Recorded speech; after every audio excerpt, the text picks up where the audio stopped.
man, I have nothing but the utmost respect for him. You know, like you said, I don't call him stepfather. He's my father. He taught me life.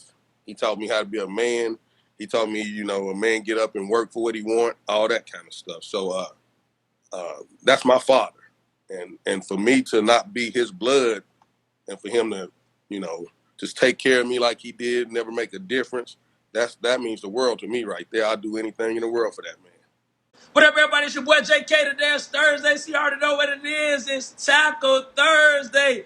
Live on IG. And anytime I'm solely on IG, you already know what that means. I got a special guest. And today is no different. My guest for today hails from Nashville, Tennessee. You may know him as a fire chief in Nashville. You may know him as the founder of Ramseys Reach, a nonprofit organization doing amazing work in the community. But if you know him as friend, as a mentor, as somebody that I got so much respect for and I look up to in different aspects and I learn from, man, especially, you know, when it comes to raising multiple kids, 2 kids, man. Y'all, ladies and gentlemen, y'all help me welcome my guest for today, my special guest, Lamont Ramsey. Hey, I see, hey, you got your glasses on. I ain't never see sophisticated glasses wearing Lamont, man.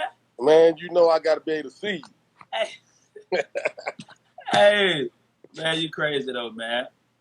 What's Everything good with you though, man? How you doing?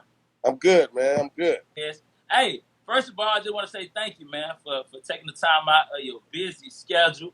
And you know, I hit you up like 3 months ago and told you that I wanted you to come on the show, man, and you know, from a Father's Day edition, man. You know, like I didn't told you in person on the phone.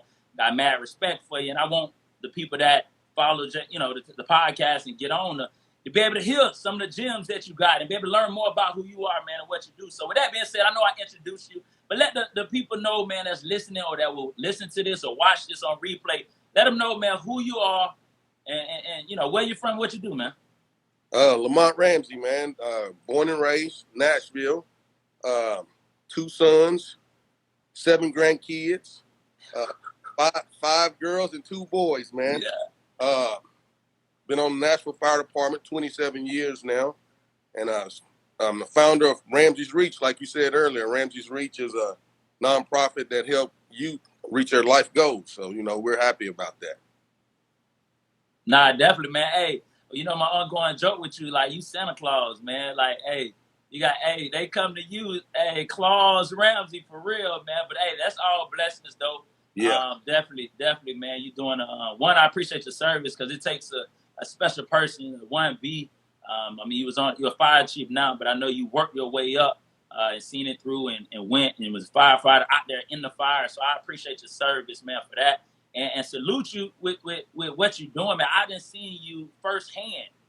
Bless the entire Boys and Girls Club families on, you know, year after year, Thanksgiving dinners, bikes, you know, running your programs with teaching the youth the young men how to tie ties, but also catering to the women and allowing them to see women as leaders in different professions. So, hey, salute to all that you're doing. And just what you're doing, man. And every time I have a guest, man, you know, we got a topic that we're tackling. And my focus, man, as I niche my podcast down, man, is I have this podcast is a self-help podcast for young adults that are striving to lay the foundations of their life, right? As a young adult, man, you might be expecting father, you might, you know, be trying to start a new career, or you trying to get off the ground in your life. And so today we tackling the topic, I'm proud of my 2 sons, which you are, right? And so with that being said, man, just to kick it off to address what we talking about and talking about fatherhood, what would you say you're the most proudest about when it comes to your 2 sons, man? Just the men they become, man, the fathers they become. You know, we take away and we look at their everyday life and how they impact their families and how they take care of their families. You know, with one of my sons being in professional sports, everybody wants to talk about that. But I'm more proud when they come up and tell me how good of a person he is or how good of a person they are. That's what I'm proud of. Nah, most definitely, man. And like we, you know, I talked to about it when I seen his interview. on the Pivot podcast, and he was like, what he want to be most known for is being the father of his daughters. Like, when you see your both Jamal and Jalen being great men, being great fathers, like, do you sit back and just smile like, yeah, I did my job? Like, do you ever take a time and just pat yourself on the back? I'm proud of it, man, but I'm not really pat myself on the back. I just think I did what I'm supposed to do as a father. I'm supposed to be present. I'm supposed to teach them right from wrong and teach them life. So when you see them do that, I know they was taking in what I was dishing out. So, nah, definitely, that's real though, because I mean, as a father, we, like you said, you might want props, but hey, it's my responsibility. right. So definitely, I hear that. So we gonna rewind back, because I like to, when I interview people, I like to go back to the beginning, or the genesis of of the start of you, or the beginning. So, like, tell us a little bit, like, how was it growing up? How was Lamont as a kid growing up in Nashville? And how was that?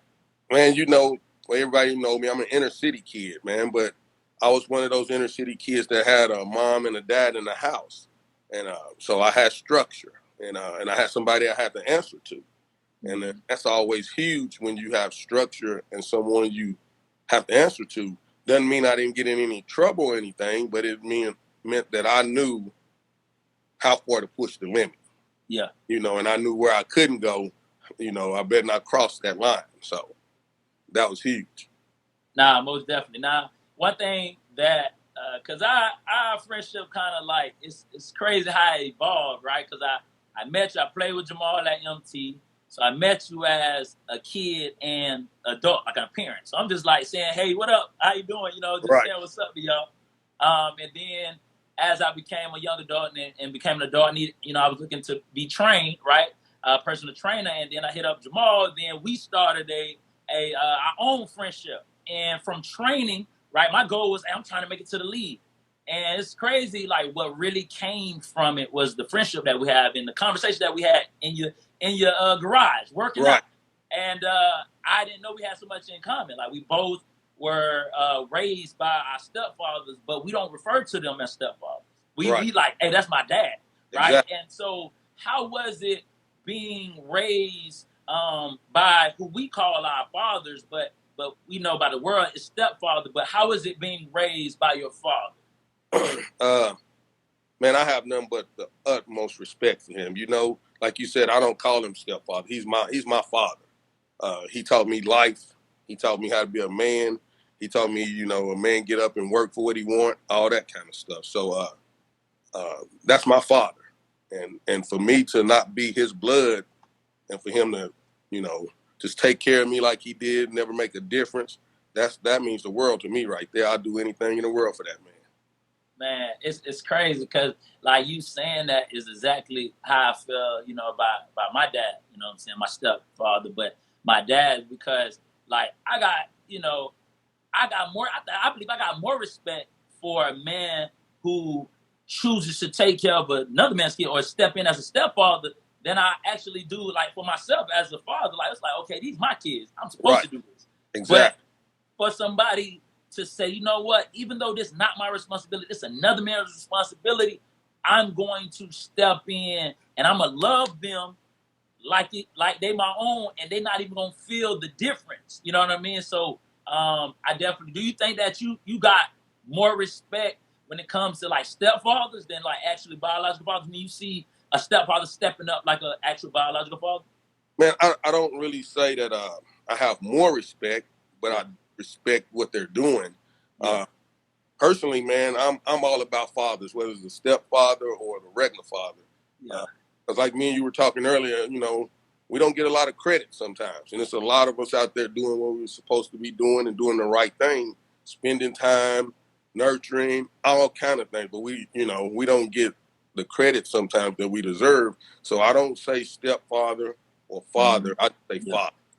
Nah, for sure. Nah, most definitely, man. And like you said, before we, the pre-show we talked, it was like, man, the message you wanted to convey and get out was that, hey, it's black fathers out here, it's black men that are great fathers and that's taking care of their kids, and not just, you taking care of them, but you're spending time with them and you imparting wisdom in them. And man, to be honest, like when I look around, the people that I go through my phone, they all good fathers. They present, right? Right. So it's like you said, it's really who you surround yourself with, and who, you know what I'm saying? Because if we listen to the media, it's like, oh, black fathers never there. But I'm like, bro, I got a whole bunch of black men that are great Exactly. fathers. You know what I'm saying? Like yourself. Exactly. Everywhere I look, I'm just like you. So our circles are similar. So we're around positive black guys who trying to lead their families and want more for their kids and their family. So that's what we see all the time. But they, of course, they only show that small percentage that's not doing it the right way.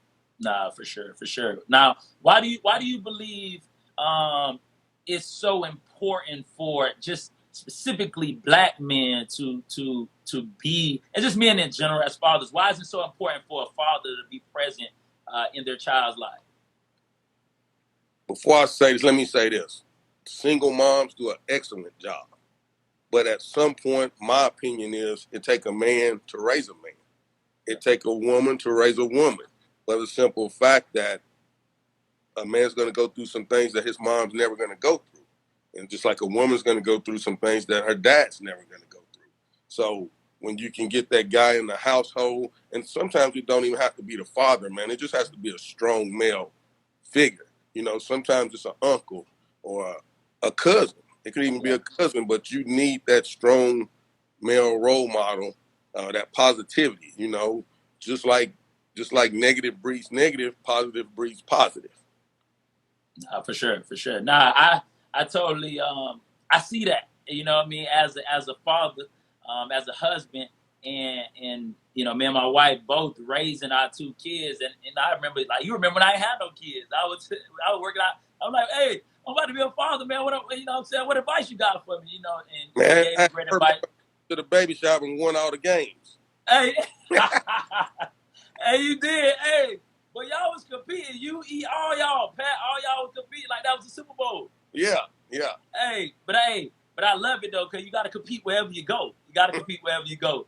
Hey, but nah, hey, but I see, like, to your point, me raising my daughter, it's things that I'm like, yo, hey, I literally called Brittany, hey, Brittany, you gotta talk to her about this, because I don't know, you know, even and she's so young, but still I can tell at this age that it's just some things that I don't have, and then vice versa. Like Brittany would be like, hey, you need to talk to JK, like talk to him about this, you know. So I definitely see the importance, and like you said, it's not even just a husband, but a male figure. Right. Or even if you're a single dad or you raising your kids, you still need that woman figure, because I think you get that balance. Like, I could be too hard on my daughter, so my wife is there to get that balance. Right. Or I could be too easy, and my wife's like, look, I know what it takes to be a black woman in this world, so we got to be, you know. So I think, like you said, that balance is important. And so, speaking of just being present as fathers, right? So we talked about it, how we are similar, right? So we weren't raised by a biological father, right? So do you think, or how, if it is, do you think you were impacted one way or another with your biological father not being present when, you know, while growing up? Yeah, to some extent, indirectly. Uh, Most of my traits, most of my habits came from my father who was in the house. But biologically, as a man, I don't care what you go through. I just think, and I don't care what's going on with you and the mom, you should be in your kid's life. That's just my opinion. Um, so indirectly, my thing was I was going to make sure I wasn't like that. So yes, he had a impact, and it turned out being positive. Yeah. I was present in my kid's life. No. Yeah. Nah, I think, and that's powerful right there, because I think at some point as a man, we have to make the decision where it's like, okay, I understand he wasn't there, but who am I going to be, right? As Right. a father. And I think the older I got, like you said, it impacted me not being raised by my biological father. Not that I missed anything, because my father in the house gave me, like you said, the skills, the intangibles, the tangible things that I needed. Right. But I think as I got older and becoming a father, I'm like, man, how you go about life and not raise me? How you go coach other kids and not coach me? And then, you know, so that was something that was difficult. But like you said, it made me know, like, hey, I can't do this to my kids. And that was part of the reason why I named my son Jeremy, was because I didn't grow up with a image that like I can identify, a Kellem man Right. that I can look at. So I wanted my son to be able to say, I know where I get this from. He can look directly at me and say, I'm a mini-me of him, man. So, you know, that was definitely, you know, something that I took from it. What would you say is the greatest lesson that you learned from being raised by your father that you apply now, that you apply as you raise Jamal and Jalen? Probably just I just watched him. He didn't really have to say anything. It was more just me watching how he handled business, how he headed up the household, how he made sure things were done. You know, just how he carried himself and the respect that he had from the people that he dealt with, just on how he carried himself. So that's something that, you know, that's not taught in any books or anything. That's just something you learn from being around him and picking up on that type of stuff. Nah, most definitely. Now, can you right now, like as we're approaching Father's Day, right? Some men out there that are about to be fathers, right? Whether it's right after Father's Day or right before, and they kind of anxiously awaiting. Like, do you take me back to that time when you found out Jamal was about to come, you about to be a father? How did you prepare yourself, and what advice would you give to someone that's about to be a father for the first time? Man, I was nervous as hell. So, you know, nervous, excited. Yeah.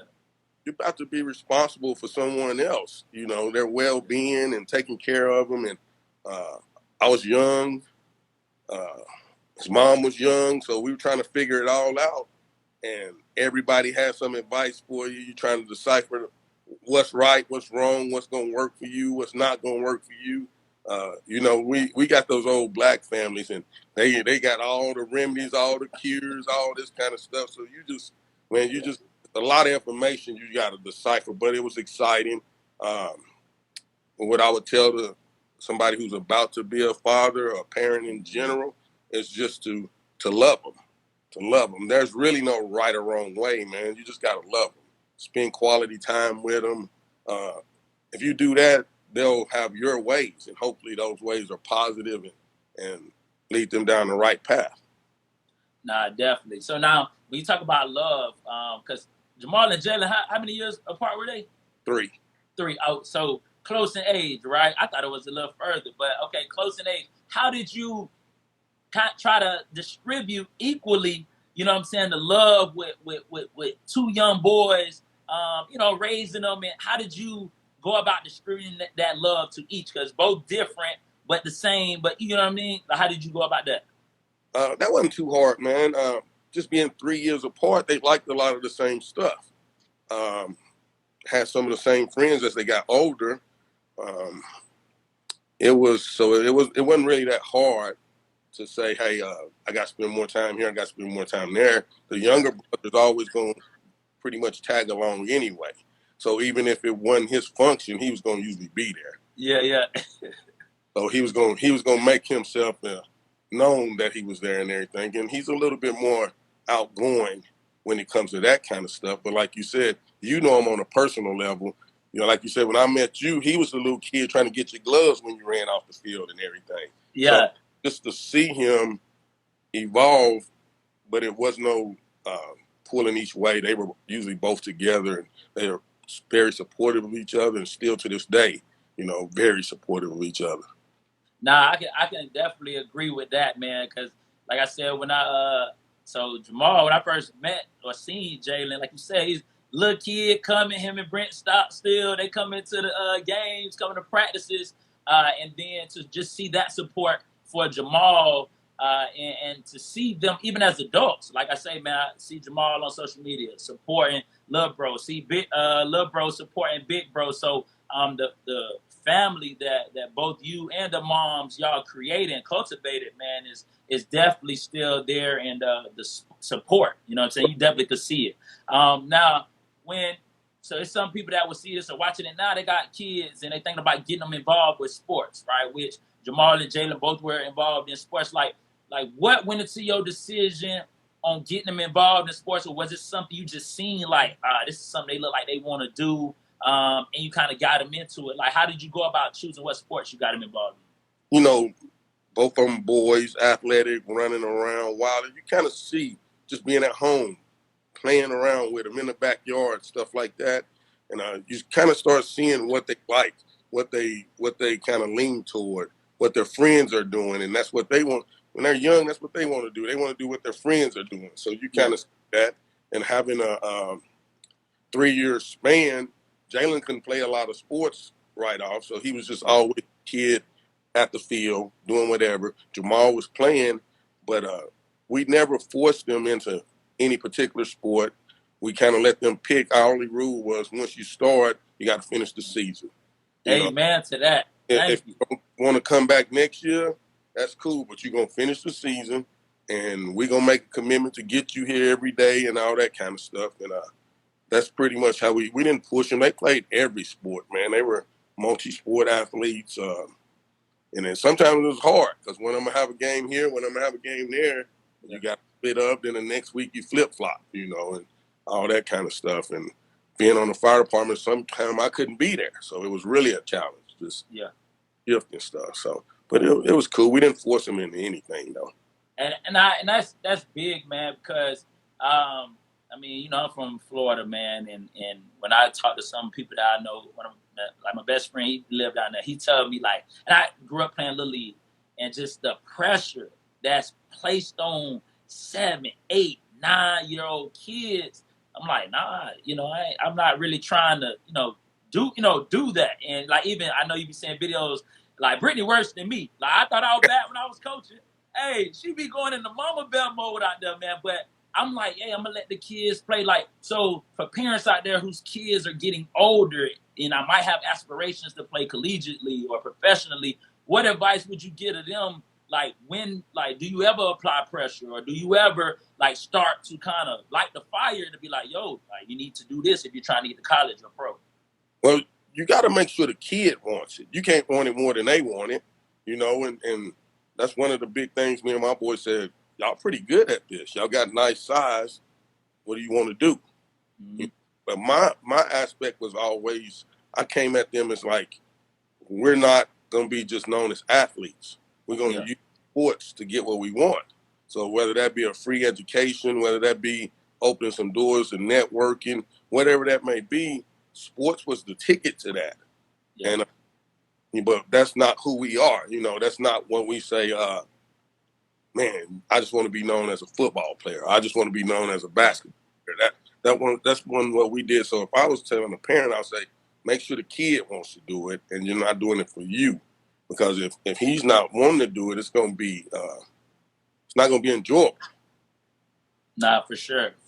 Now, definitely. So, man, you see some of these comments, they tripping on here. Hey, what it said, man? Somebody said, Jeremy said he heard Tweety was a better ball player than Lamont. Who Tweety, man? Man, that's my little brother. He tripping, man. Hey, so now tell us about your. Now we know, right? So we have kids that are athletic, right? So my son tell me, he's like, man, I'm better than you, Dad. I'm stronger than you. Like right now, he like, I'm stronger than you. I'm the best. But he don't realize, like, yo, where you get that from, right? So like Jamal, amazing, very athletic. Jalen, amazing, very athletic. Like, tell us a little bit. Did they get that from you, or did they get that from mom? Where they got that from? I'll have to say a combination of the both of us, man. Yeah. We got a pretty athletic family, so the tenacity, the nastiness is probably more Jalen getting that from me. Jamal is more like his mom, and the calm, cool, collective all the time. You don't know that. I call them the silent killers. They killing you and ain't saying nothing to you about it. So, nah, definitely. Hey, I gotta attest though, man. Y'all do got an athletic family. If y'all put everybody together and had like a family versus family, y'all probably win. Y'all will win in track, the high jump, basketball, baseball, football. Y'all very, very athletic, man. Man, I'm in coaching mode now. These knees so bad, all I can do is coach. You'll be the coach while they out there playing, man.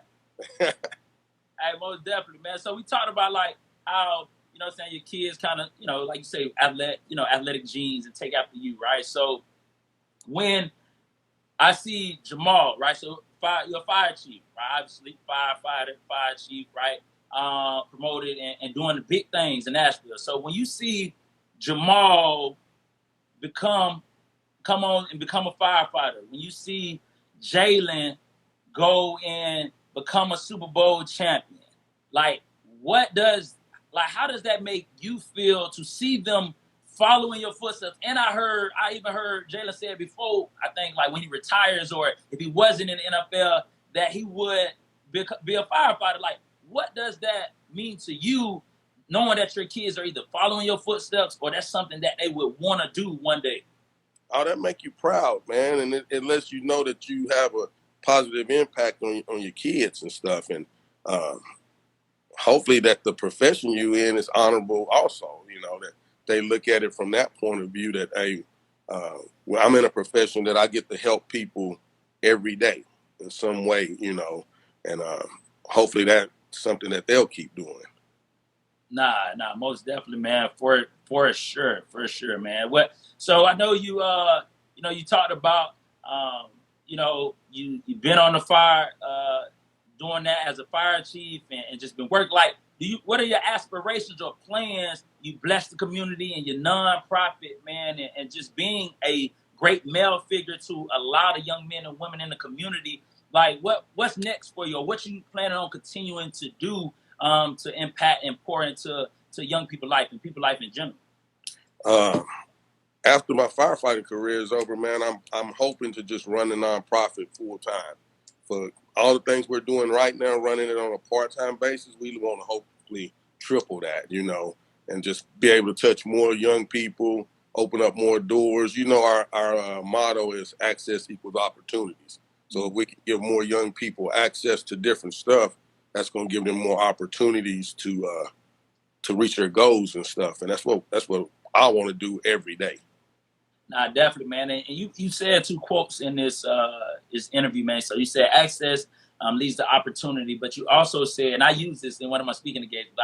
I gave you credit though. You know what I'm saying? Hey, I ain't act like I forgot where I got it from, but I gave you credit. But when you said that using what you told your sons, that you use sports as a vehicle to get to where you want to go, right? And I love that because someday we're gonna have to get out of the vehicle, right, of sports.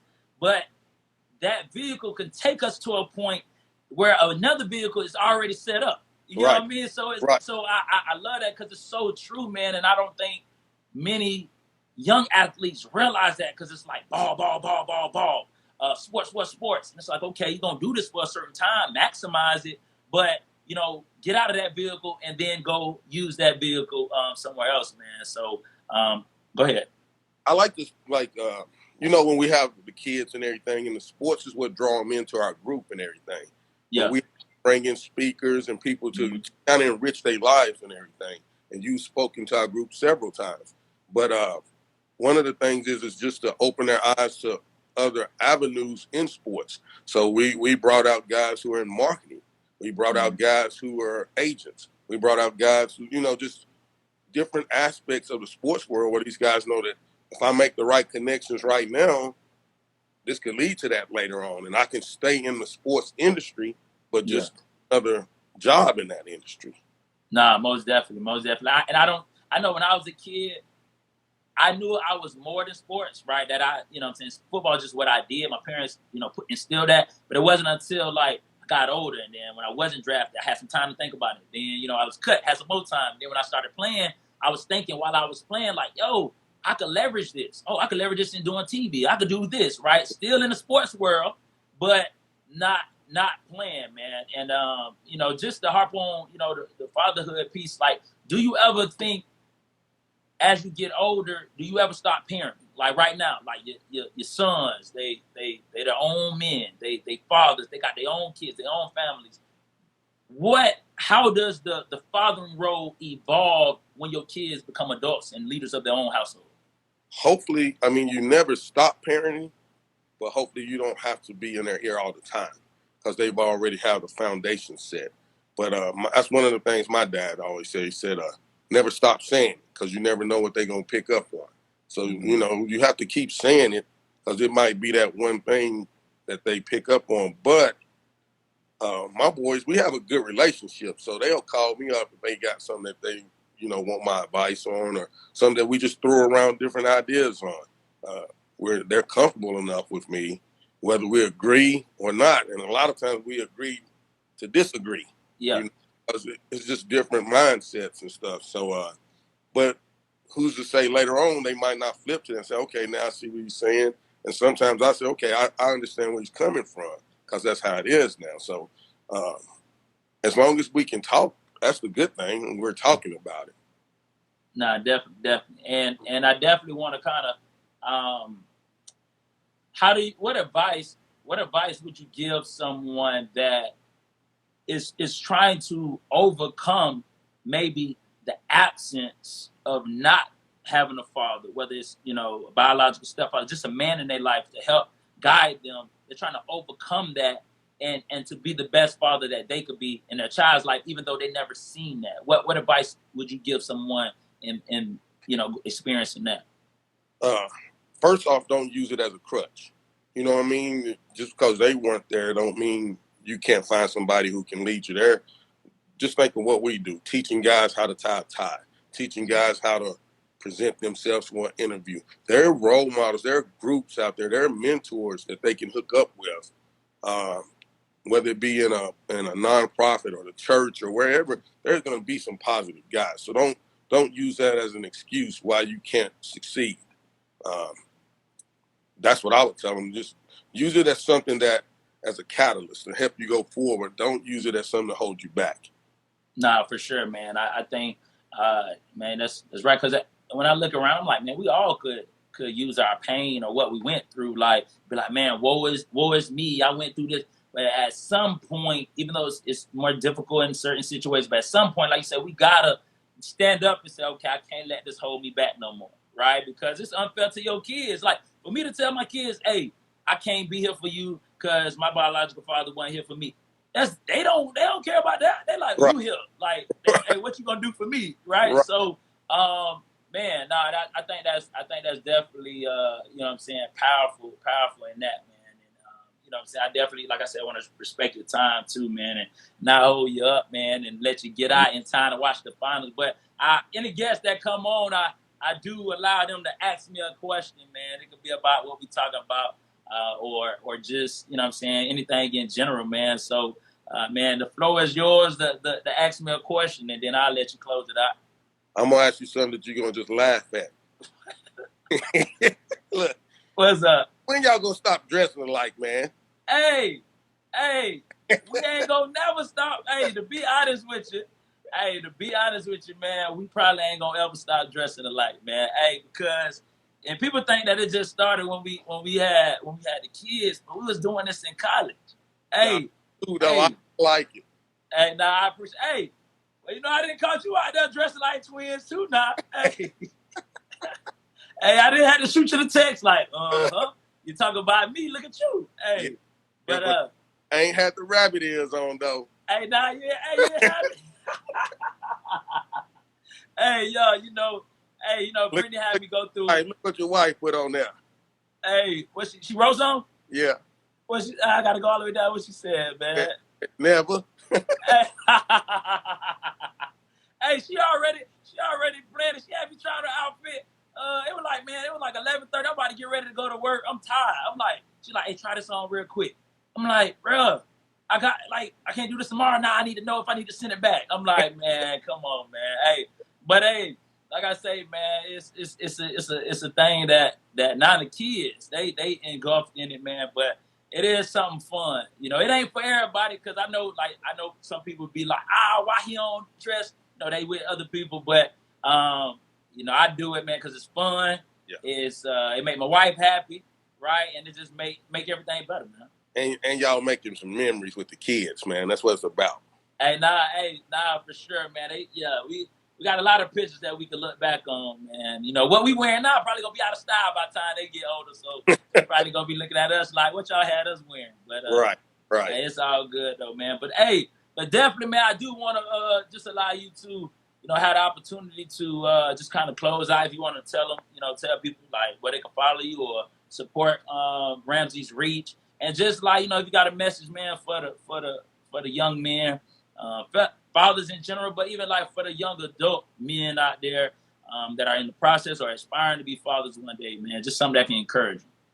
Man, I would tell them first off to follow us at Ramseys Reach on Instagram and check out some of the things that we're doing in the community for all the soon-to-be fathers or young fathers or fathers in general. Remember, it's not what you buy them; it's the time you spend with them.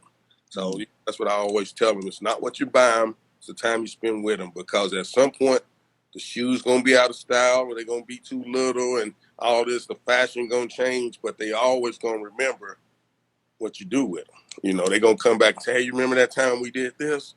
That's the kind of stuff you want from your kids and stuff, man. And the last thing I'm going to say is all y'all listening out there, buy your dad a good gift on Father's Day.